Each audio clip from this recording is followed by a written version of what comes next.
Shalom. First and foremost, I would like to give all the honor, glory, and praise unto Yahweh, Bahashem, Yahweh Shai, Bahashem, Rachak Wadash. Double honors and respect to the elders and to the apostles of the great millstone. Peace and blessing to all Akim that are preaching and teaching this word with 100% truth and sincerity. And unto the men, women, and children that are listening and learning. And unto the Bayath, the Dawadah, the elect house of David that is scattered abroad. I give you my utmost and sincere salutations. So this evening's lesson is on last week, and I've been just kind of going over it, but I had a dream about Jacob's trouble, and in that dream,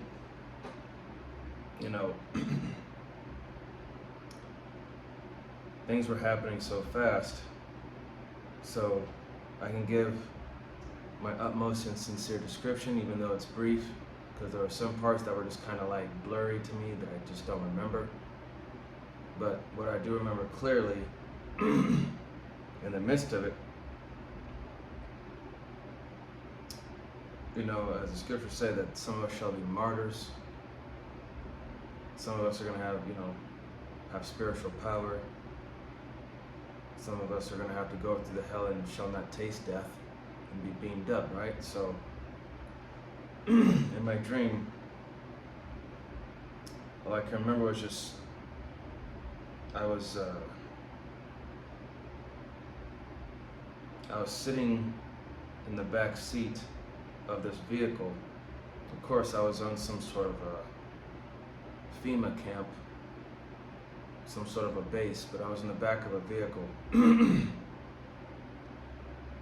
I can remember it was me, my older brother, and a few others that were there. And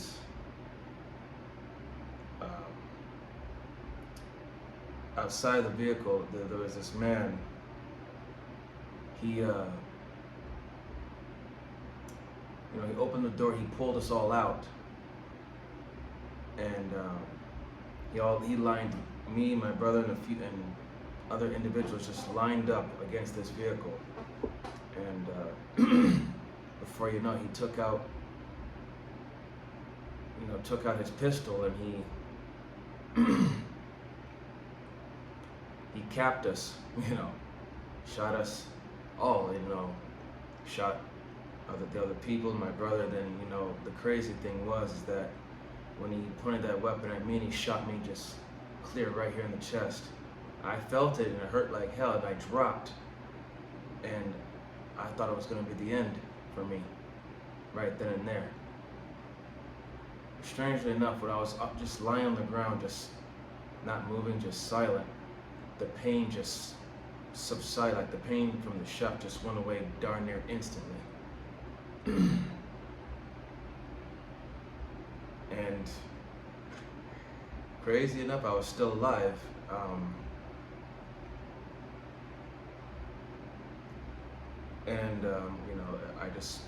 I just had to be wise as a serpent yet harmless as a dove, and just pretend like I was dead. And it was during the early afternoon when this had happened in my dream. But before I continue, let me get the script here. This is Jeremiah chapter 30, starting at verse 5, and it says, "For thus saith the Lord, Yahweh Bashem Yahushai, we have heard a voice of trembling, of fear, not of peace." Verse 6, "Ask ye now, and see whether a man doeth travail a child.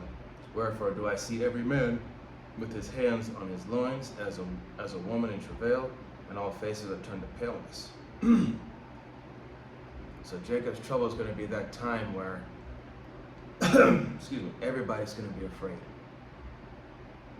Everybody. It's going to be a scary time. Even though the Lord says to fear not, because He's got us, right? So, even the men out here that think they're hard, that think, that think that they're real men, they let pride lead their heart, they haven't subdued their own understanding and realized that they don't know really anything at all. Even these men are going to know what it's like to really be scared. Okay? These men, these men that claim that they're masculine, that claim that they're real men, that they fear nothing, that they can do anything, the men of this world. You're about to see those men be like women. Scared, afraid, not knowing what to do, not knowing the answer to this or that. They're going to be powerless. In verse 7 it says, "Alas, for that day is great, so that none is like it. It is even the time of Jacob's trouble, but he shall be saved out of it." Okay? So, only the Lord, only Yahweh B'Shem Yahushua is elect. And Yahweh B'Shem Yahushua willing that I'm a part of it. And going on back to the vision I had, the dream. So I was just lying there, and one of the other soldiers, the FEMA soldiers or whatever, picked me up and hefted me over his shoulder. And he was going to carry me off somewhere. And as the time progressed in the dream, it came to evening. It was like evening, like the sun had just set. The sky was getting dark. I remember the guy, the soldier, he was carrying me to where I'm guessing was like a giant metal garbage barge or metal container where I'm guessing they had all sorts of bodies. And these bodies, I guess, were the people that, said no or rejected to take in the MOTB. And there was this one, what appeared to be a Southern Kingdom woman. She was, I guess that she was, I don't know what she was doing, but she was there. And as the man was carrying me over to that giant metal container, I just sort of lifted up my head and looked right at her. And I just kind of winked at her and gave her a smile, and she just kind of looked at me like, almost kind of like that bewildered look, like, he's alive. She didn't say nothing. She just kind of gave me that look, and then I just kind of went back to just playing dead. And then, he threw me into that container with all those bodies and everybody else that got shot. And surprisingly enough, when the coast was clear, I looked over to see if there was anybody around, if there was anybody watching, any cameras, any lights. The coast seemed clear, and surprisingly enough, my older brother was alive. I don't know how. I don't, if my older brother, even though he's out in the world, I don't know if he was wearing a protective vest that no one knew about, or if he himself, if it's his time to wake up, or,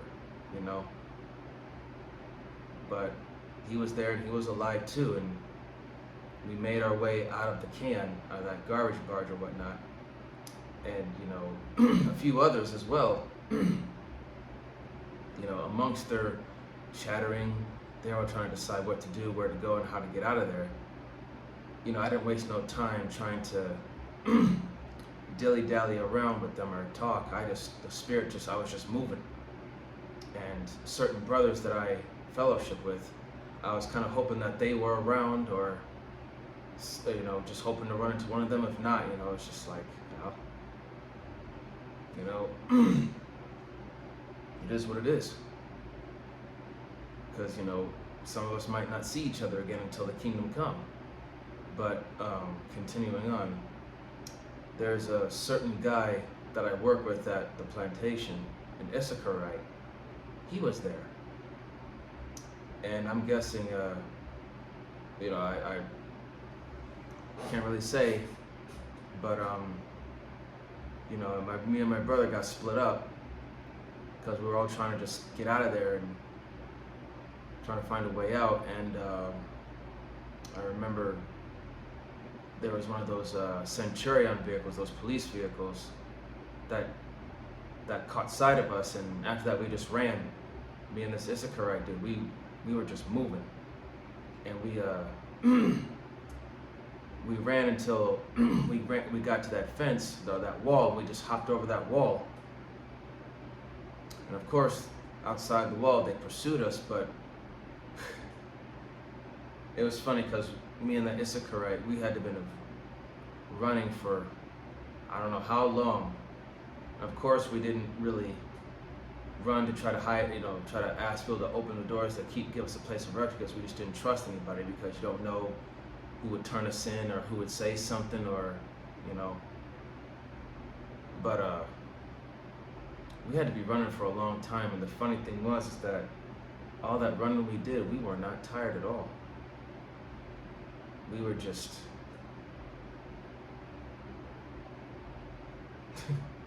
it's almost like we were top tier athletes, triathletes, running the marathon run, as well as those sprinters that you see in track and field.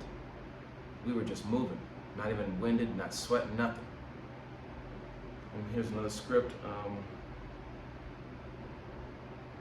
What is it? But yeah, let me get 2nd Esdras. Or actually, no, Luke. No, Isaiah, sorry. Isaiah 59 and 19.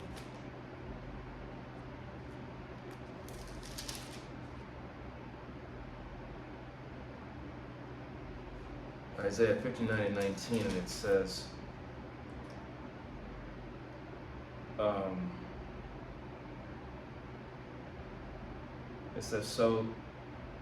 so shall they fear the name of the Lord from the west, and his glory from the rising of the sun. When the enemy shall come in like a flood, the spirit of Yahweh Bashim El Shai shall lift up a standard against him. And that standard, man, the ability to defend ourselves or to flee from the enemy. To help another elect member that may be in need.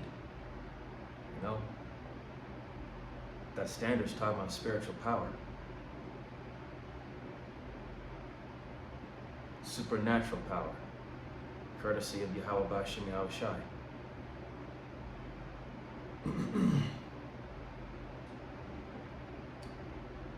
And this is going to be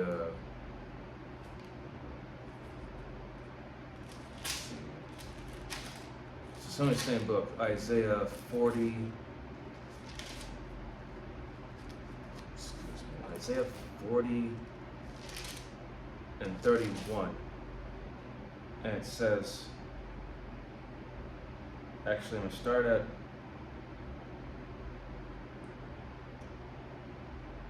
verse 29. It says, he giveth power to the faint, and to them that have no might he increaseth strength.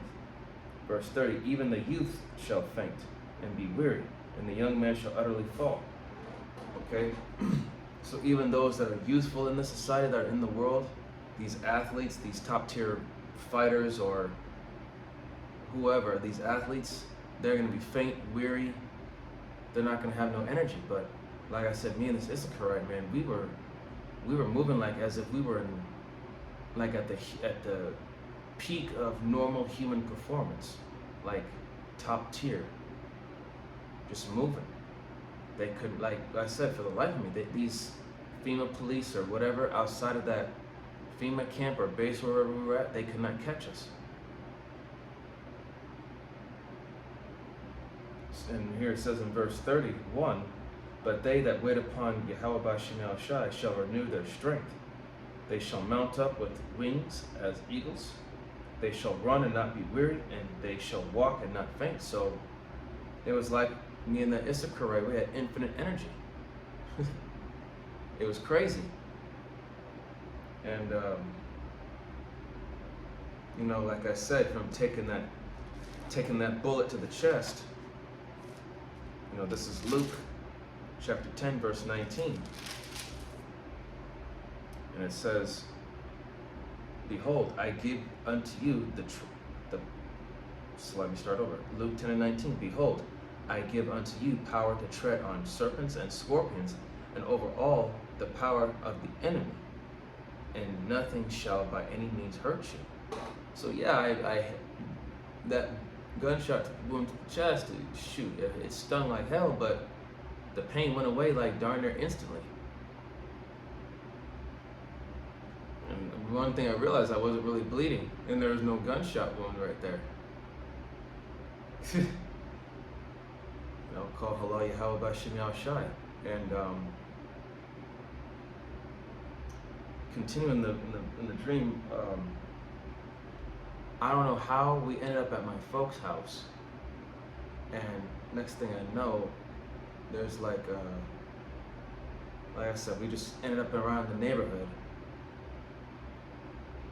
and in one of the houses, in the house we were, the house was empty,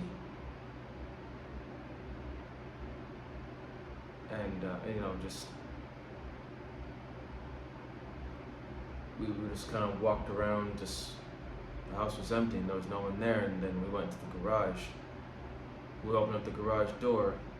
There were 2 black vehicles that were right in front of the door, but there was no one in there. It was empty. And as soon as we turned away, one of those police vehicles drove right on by the neighborhood. And it's crazy. I tried to tell the Issacharite that I was with, like, close the door. But it was too late, they already seen us. So they got out of that vehicle and started coming after us, so we ran right back into the house and ran all the way down the hallway. And I tried to bust the window, but I couldn't. And then I tried to go out to the door off to the side to get to the backyard. And the Issacharite managed to break the window, hop through it, and as soon as I opened that door to get to the backyard, and I heard footsteps coming right behind me, I'm guessing that these were super soldiers. They must have been moving fast to catch us. As soon as I opened up that door to go into the backyard, boom, like the dream just cut off right then and there. So yeah, that was the end of the dream right there, and when I woke up, I was just kind of sitting there in bed, just kind of wondering to myself, just meditating. And I had a grin plastered across my face. I'm like, wow.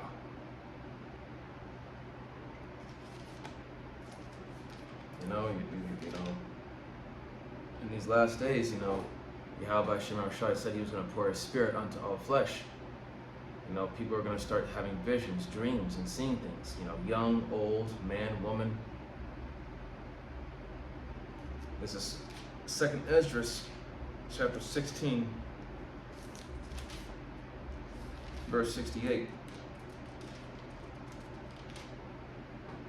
And it says, "For behold, the burning wrath of a great multitude is kindled over you, and they shall take away certain of you and feed you, being idle with things offered unto idols."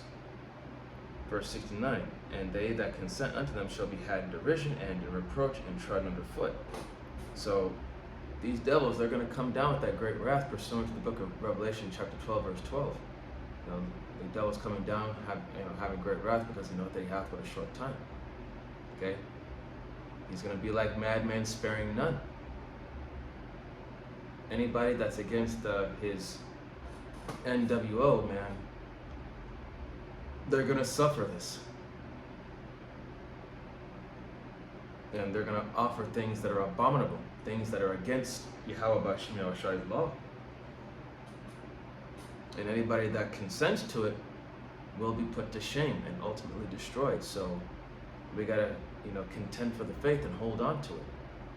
Don't give in, because it's gonna be that hour of temptation where, it's gonna be the hardest thing we've ever had to face. Verse 70, it says, "For there shall be in every place and in the next city a great insurrection." And what's that insurrection? The Insurrection Act, right? Martial law. In fact, I'm gonna watch a video on Dave Hodges from the Common Sense Show that, coming on the 20th of this month, is the Orange Duckling Trump. Is he going to enact martial law? So, a great insurrection upon those that fear the Lord.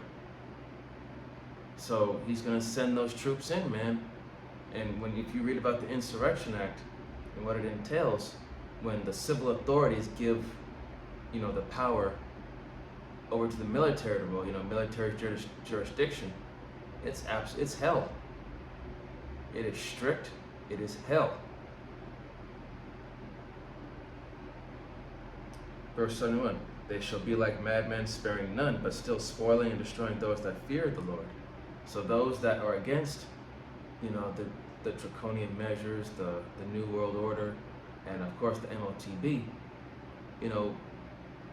we're going to suffer persecution, whether we be martyrs, whether we be thrown into a camp somewhere where for a few days we have to undergo certain hellish conditions until Yahweh Bashim Yahushai lifts up that standard, sends an angel our way, or another brother with spiritual power. Or he'll make our enemies be at peace with us, and however Yahweh Bashim Yahushai is going to do it. 72, for they shall waste and take away their goods and cast them out of their houses. 73, then shall they be known who are my chosen, and they shall be tried as the gold in the fire. So the hour of temptation is where, if you're that pure, true gold, you can take the heat, endure the hell that's about to be put on you. Verse 74, hear, O ye my beloved, saith Yahweh Ba'ashem Yahushai, behold, the days of trouble are at hand, but I will deliver you from the same. 75, be ye not afraid, neither doubt, for the Most High is your guide. And verse 76, and the guide of them who keep my commandments and precepts, saith Yahweh Ba'ashem Yahushai, let not your sins weigh you down, and let not your iniquities lift themselves up. Okay? Don't worry about your past mistakes. Don't worry about any of that stuff. Okay? We all went through the learning process. This grace period was nothing but a genuine process to learn how to get right, to be right, and do right. This is Yahweh Ba'ashem Yahushai putting us through that test to see what we've learned. Was it for naught, or was it worth it? Or was it worth something? All right?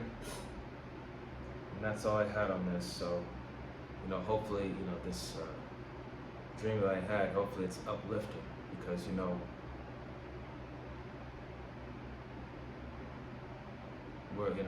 whether however it goes down, however it gets to this point, man, we're at the end of this thing. Just got to keep it moving. All right, so with closing, I'd like to give all the honor, glory, and praise unto Yahweh, Bahashem, Yahweh Shai, Bahashem, Rachak Wadash. Double honors and respect to the elders and to the apostles, the great millstone.